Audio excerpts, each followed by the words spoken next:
You're someone with a vision for your practice, for your side hustle, and for your personal journey. But when it comes to establishing your path on how to get to where you want to be with your practice, things get a little messy. You're also someone who'd prefer to go in person instead of to groups and listening to everyone else's story. To me, it sounds like you could benefit from one on one consulting with our experienced practice of the practice consultants. From $5.95 a month and up, you can work with a consultant that will give you more direction and practical, tried and tested tips matched to you and your goals. For more information, visit practiceofthepractice.com/apply. Again, that's practiceofthepractice.com/apply.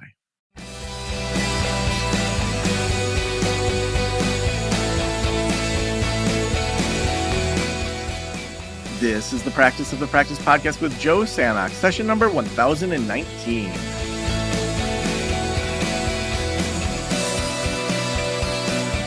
I'm Joe Sanok, your host, and welcome to the Practice of the Practice podcast.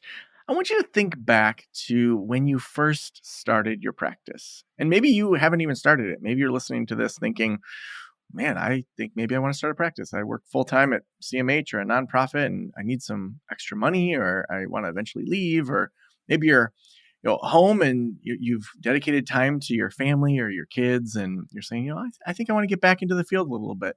But those of you that have a practice, I want you to think back to that beginning.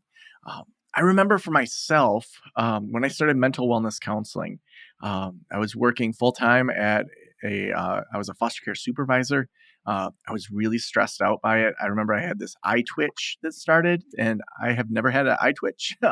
And I started this side gig counseling practice, seeing just 3 to 6 people a week on Mondays and Wednesdays, and then things switched to my schedule where I switched it to Tuesdays and Thursdays, and then there was a lot of stuff I didn't know. I didn't know how to do a website. I didn't know about Psychology Today. I didn't know how people would even find you.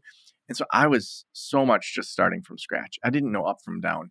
It was really just talking to local therapists that were nice enough to share with me, if I bought them a cup of coffee, what they did. And that phase has so much uncertainty, so much lack of knowledge, that whole kind of paradigm of you don't know what you don't even know. Then you move into you know what you don't know. And then you don't know what you actually know. And then, you know what you know. That idea of not even knowing where to start for me was just such a pronounced area. And at the time, there were no podcasts about private practice. There were very few blogs that were out there.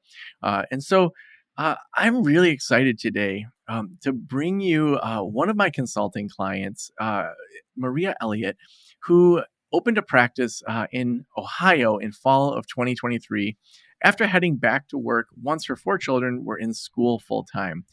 She's loving working again with clients, being creative with starting her business her way, and learn something new every day. She hopes to inspire other therapists to really listen to their hopes and dreams for their work and practice, and to work and be patient as those become reality. Maria, I am so excited to have you on the Practice of the Practice podcast. Hi, Joe. I'm happy to be here and chatting with you.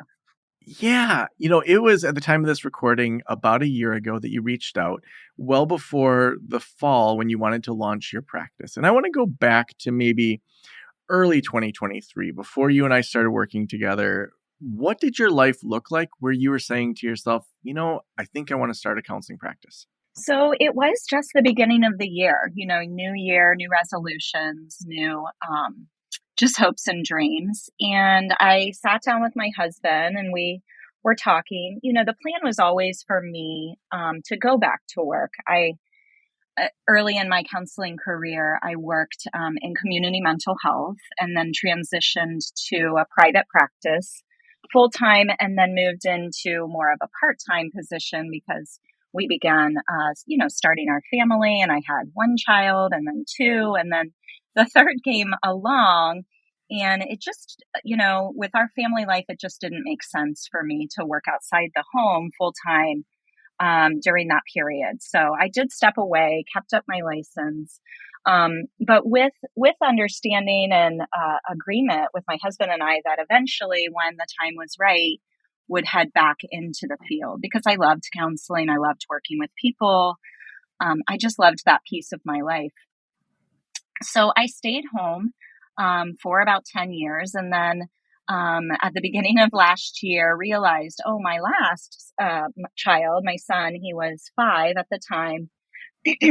I knew he would be moving into kindergarten the following year full time. So that meant all 4 of my children would be in school full time.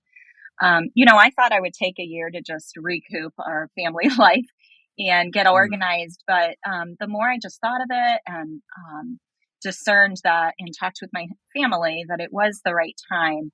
So really just made that decision to begin looking into how would I even begin to start a private practice. So that's what the thought process Mm. was. Now, I'm wondering, in that kind of early year when you're thinking about this, it's almost like that pre-contemplation, like this could be something. I'm not sure if I want to do it. I'm figuring it out. What were helpful resources, podcasts, things you read that helped you kind of see what that project of starting a practice would look like? And maybe you didn't do a ton of research. You just knew you wanted to do it. But how did you decide from maybe I could start a practice to like, yeah, I'm ready to go? So I was listening to a lot of different podcasts at the time. One was Practice of the Practice and was just very inspired every time I would listen to it. And just listening made it feel doable. Like there were steps that I could follow. I looked on the website as well and just felt encouraged. And then I just was listening to some other podcasts too, not even in the starting a private practice field, more just psychological healing and body, mind, and spirit wellness. And so was listening to all of those things at the same time, but just kept sort of coming back to and being inspired by starting my own practice with the practice of the practice. So again, sat down, really thought about, discussed with my family, and thought, okay, I really feel like this is the time to start it. But because of my family life, because, with 4 children, with my husband who travels quite a bit, I had to still be sort of my primary vocation was still at home. And running the family. So I thought if I'm supposed to, or if I want to run this private practice, but also be sort of primary caregiver and runner of this family, how do those two things come together? And I thought I just need to ask for help. Mm. So I did, talk with you, Joe, and we talked about all the different options. And I thought, what is the best and easiest way this season of my life to get sort of what I think I'm supposed to be doing, starting this private practice? And the easiest way to do that, the most efficient, the most thorough, was to do private consulting with you. So that's what I Mhm. decided to do. Mm. Now, I know initially, kind of in the spring of 23, you were thinking, maybe you wanted to launch in the summer, maybe you wanted to get things kind of rolling, and then you ended up landing on October. I want to, because as consulting clients go, you had probably one of the most clear visions for what you wanted for your family. I think a lot of people struggle with, oh, I should be making money for my family, and I should be working, and I want to be a good mom, and they're kind of like him and haw and feel like they have their kind of fingers in everything, and then everything gets just half of them. Whereas you have such clarity around like, this is who I want to be in my family, this is how I want to show up in my relationships, this is how I want to show up outside of my relationships. You mentioned that mind, body, spirit. I Mm-hmm. feel like you really have a strong vision of what you want for yourself. Can you speak a little bit to that? Sure. I think it's my personality to really be reflective and introspective. I think maybe the 10 years that I had at home, sort of full time with my family, with my kids, helped me, or I guess gave me the space and the time to really know myself and know my situation. And know my season. So I guess the 3 S's: know myself, know the situation, and know the season of life that I am in right now. And I just know I'm a better person when I'm able to honor all of those pieces, myself, but also my family, my friendships, my own wellness, but then also my professional vocational piece as well. So it's almost like a compartmentalize.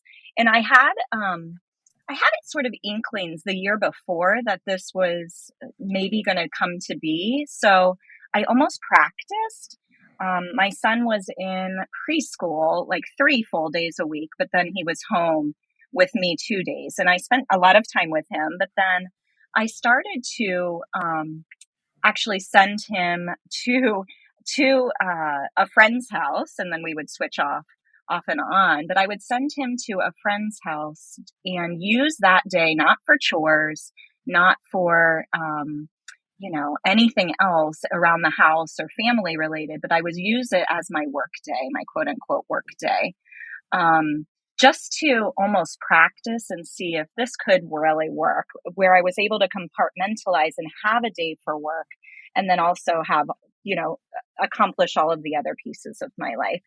And it worked. It flowed. It felt great. So I tuned into that, and that probably informed then some of those decisions the early next year or last year.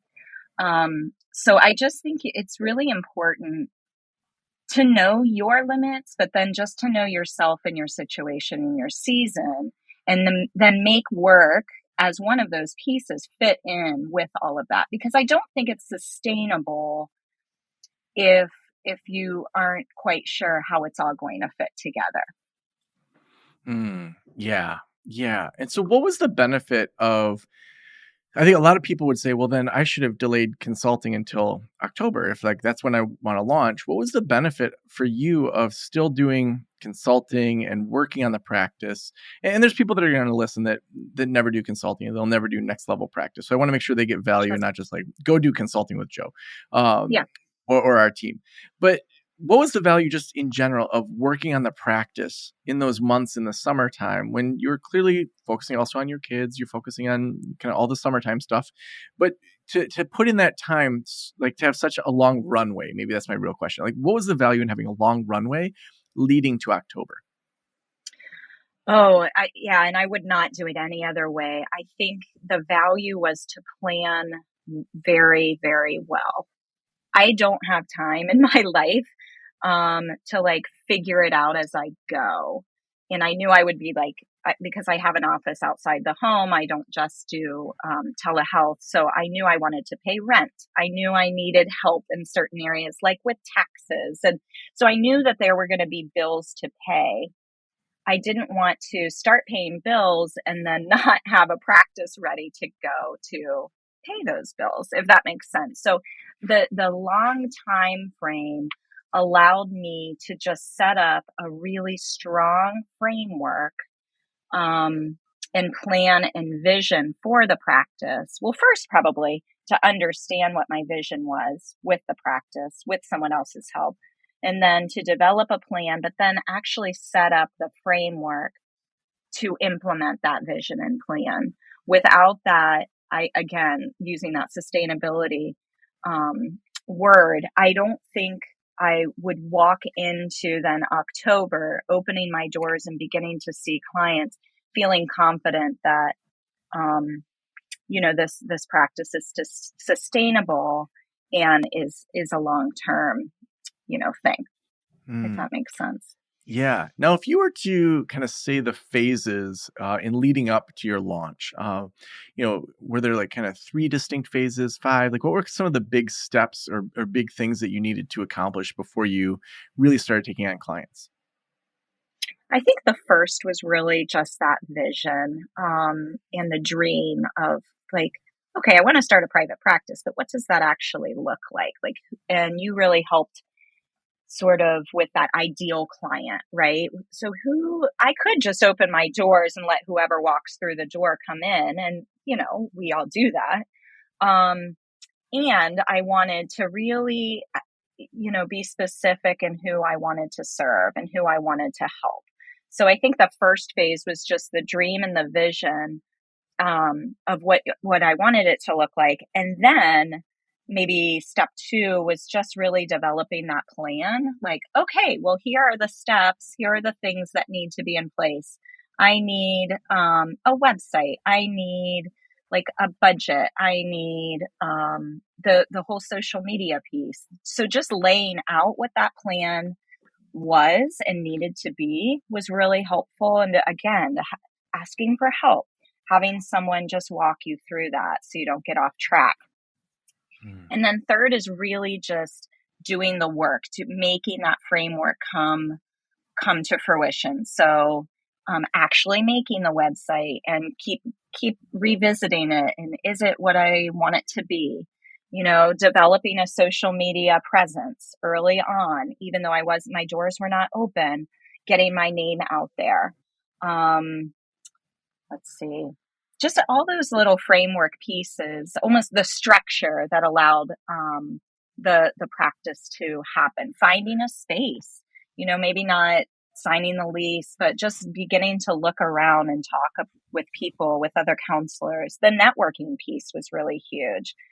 Talking with physicians around town, with schools, with churches, with other counselors, and just getting my name out here and saying, hey, come October, if you're looking for a place to refer clients, if you're filling up or this isn't your specialty, know that I'm going to be opening my doors. So I think the lead up to was crucial to feeling confident come October when I actually opened the doors, but then having clients actually walk through the door. Mm.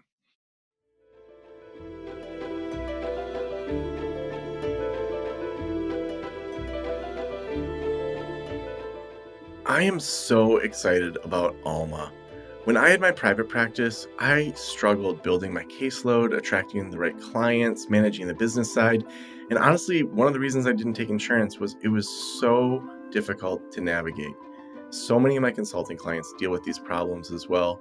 And Alma supports clinicians in building rewarding private practices with simplified insurance credentialing in under 45 days, enhanced reimbursement rates, and guaranteed 2-week payback, plus a free profile in their searchable, filterable directory, making it easy for clients who are the right fit for your practice to find you.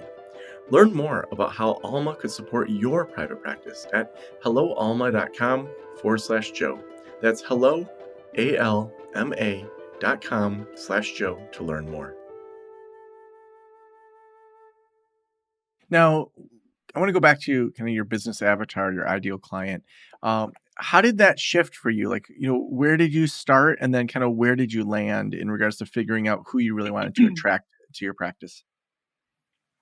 I think I started and landed the same place. I see women, I see a lot of moms, middle aged to young adult women who just really are struggling, really want to not just survive, but thrive through all the ups and downs of life. I also see adolescents and children. There's quite a vacuum here in central Ohio for openings for children to receive mental health services, sadly. And there's such a need. And that is the population I worked with previous to taking those 10 years off. So, and one that I'm really passionate about. And I had a lot of real life experience with the past 10 years. Mm. So, even though like my ideal client was the mom, the woman that's really struggling just with life, but then also I think I really have that passion for working with kids as well. Now that said, I did sort of land on that, and that's where my client base really has landed now that my doors are open. But I would recommend that it's important to have that vision of the ideal client.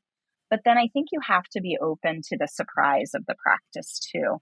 You almost Mm. have to be open to, the practice is going to go where it's supposed to go. If you use that time to plan and have that vision and then build that strong framework, like our doors are open because we love to help people. And that's just who we all are as counselors. So whoever is going to walk through that door is who we're supposed to help and where the practice is supposed to go. And there's that then fluidity. Once you do open your doors, you'll know where you need to take the practice. You'll know and get a sense and a flow of where you need to maybe go explore more training or certifications. Like I think having the idea of the ideal client is important, and be open to other clients as well and where that may shape, the practice. Mm. So October comes around, it's time to open your doors, start seeing your first clients. What was harder than you expected, and what was easier than what you expected? So I think the biggest struggle come October was, opening my doors and then no one was walking through the door. So expecting and getting pumped up to have all these clients, hearing in the community that there's such a lack of opportunity and open appointments for people. And then no one was calling me or emailing me or walking through my door. So I began to panic. But looking back at it, now that I have, a base of clients, I think I just needed to trust the process. It takes a while for the name to get out. It takes a while for people to trust you and a new practice. And then people's lives are just busy. So I think I just, looking back, that was a much harder struggle. But what I did that maybe worked was just being patient, trusting the process, and staying the course. I love that. Then, as you think about kind of the time since October, so at the time of this recording, it's almost May, and I know this will go live in July. So about 6 months of having this practice open. Uh, what have you learned over those 6 months? What do you think really helped you get to you're around, I think, 10 clients or so? What helped you get to 10 clients? What would you recommend in regards to what really worked during that 6 months? I think talking to people, I think getting the name out, getting my name out, maybe not always like thinking outside the box. So a lot of my referrals have come through pastors of churches. A lot of my referrals have come through primary care doctors that I just know. So I think thinking outside the box, about connecting with people, and then word of mouth is really how people gain trust in counseling and then a specific practicing counselor. So, continuing to make, if I'm asked to talk somewhere, definitely go talk. And if I'm asked, to do a little workshop, jump on that just to get the name out there and then do good work. I think, again, it's that word of mouth. So I'm using a lot of my downtime now, yes, to build the practice, but also build myself up as a counselor. Like I said earlier, you have to trust that who comes through your doors, who's supposed to be there. And I've had this whole, group of clients come through with some trauma. So I update, I'm using that extra time to really update myself, become certified in, and become more of an expert on trauma. So just getting yourself, your name out there, but then bettering yourself for those clients that are coming through the door. Mm, mm. Now, I want to dig into that word of mouth. I think that's an area a lot of people struggle with, where they say, like, how do I authentically build word of mouth? Because, word of mouth is usually people just trusting you, knowing you. It's very organic. But then if you're saying, my goal is to help people refer to me, it feels like I don't want to take someone out just to like use them to get referrals. So how do you feel like you have authentically built that word of mouth? Well, I'm an introvert, so cold Mm, calling people and taking them to coffee is not my jam. Um, Even though it works for a lot of people, and it's actually probably a really great way to get your name out there. But I know myself, and I know that doesn't work for me. Um, so I do quite a bit of mailings. I, create a mailing, and then send it with a personal letter to like a doctor I know, or a pastor I know, or a teacher that I know, a principal, a school principal. I knew a few like women's conferences that were happening that I was connected with here in the central Ohio area. So I bought an ad in their program. And again, put my QR code, put my name, put my picture, all of my contact information in this program, in a couple programs, just again to get my name out there. So knowing your population that you really want to get with, women and children and families in my case, and then targeting those places where and then getting your face, your name, and your contact information in their hands. mm.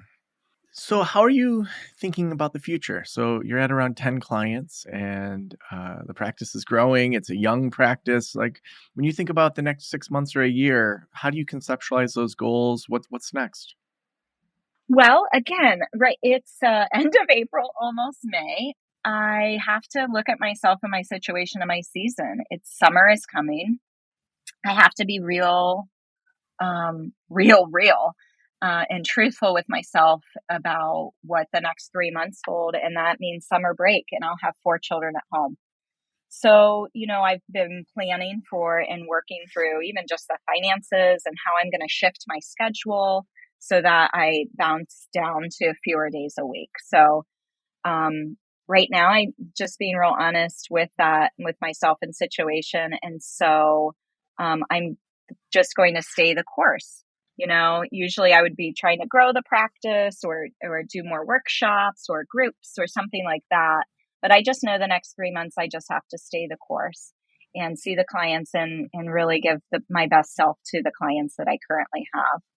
Come fall, I'm really excited to begin to grow again, and I'll have that good chunk of time, 9 months, to continue to just continue to grow. I really, again, am listening to myself and the needs of my clients. So I'll continue with the individual therapy, but I'm experimenting with and thinking about offering some workshops to young moms and families. I'm thinking of doing a bit more writing because sometimes people can't always come through the door. And really, the hope is just to help people. So blogging more. Doing some books or newsletters for those clients that may need help but not able to come through the door.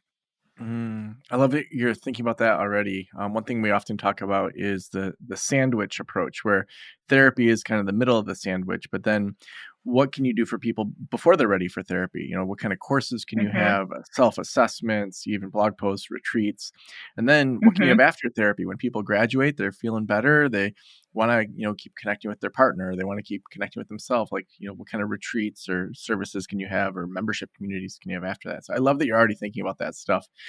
Maria, the last Mhm. question I always ask is, if every private practitioner in the world were listening right now, what would you want them to know?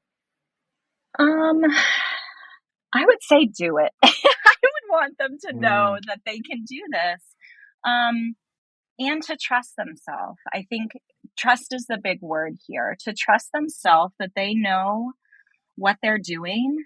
And if they don't know what they're doing in one specific area, that they can ask for help. And it's important to ask for help. Not any counselor, not any individual can create this private practice on their own. You have to ask for help, whatever that is, developing the practice or just with the finances or with the taxes or with social media.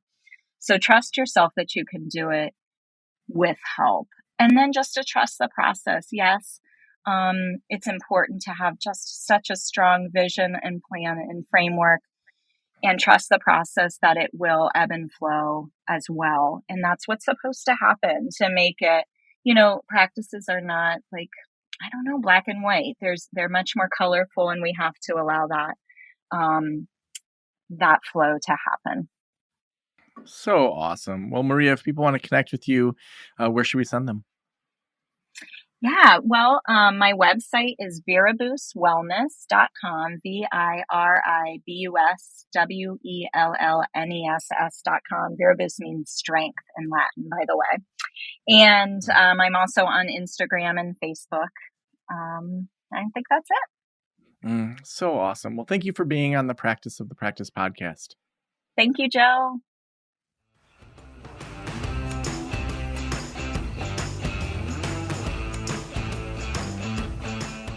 It's always so fun to watch someone go through their journey. And, whether it's in next level practice or people that, listen to this show or do consulting with me or one of the consultants, it's really just amazing to see someone go from, hey, I want to do this.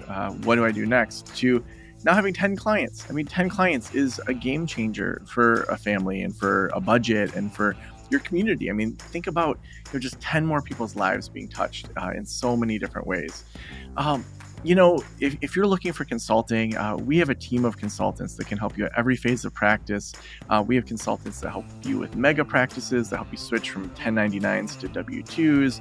We have consultants that help you get book deals and build podcasts and build passive income, all sorts of different things.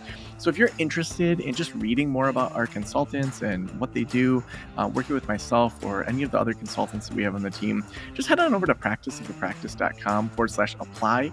I meet with every single person that applies to just talk about what's your return on investment you're looking for from consulting. How are you judging whether or not you actually get what you want at the end of 6 months or 9 months of consulting? We want to know where you're going to land. We run numbers together so that we can know, okay, is this actually going to help you? Is this realistic based on what we know from helping thousands of people start, grow, and scale their private practices? And then, we have 10 to 15 people a week or so that I'm meeting with. So we don't have to squeeze you into anything you don't need. So we can say, here's the recommendation. If it's a fit, awesome. If not, then that's totally cool too. So we really go into it saying, we want to join you in your practice and come alongside as a guide, as a colleague, as someone that can just help you speed things up. So if that sounds good, head on over to practice.com/apply. Also, we could not do this show without our amazing sponsors. Alma is our sponsor today. And, going in network with insurance can be really tough.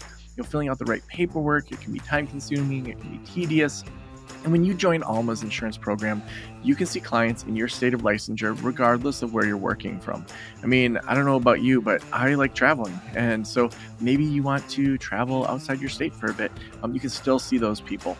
You can learn more about building a thriving private practice with Alma over at helloalma.com/Joe. Again, that's ALMA.com/Joe to get started. Thank you so much for letting me into your ears and into your brain. Have a great day. I'll talk to you soon. Special thanks to the band Silence is Sexy for that intro music, and this podcast is designed to provide accurate and authoritative information in regard to the subject matter covered. It is given with the understanding that neither the host, the producers, the publishers, or guests are rendering legal, accounting, clinical, or other professional information. If you want a professional, you should find one.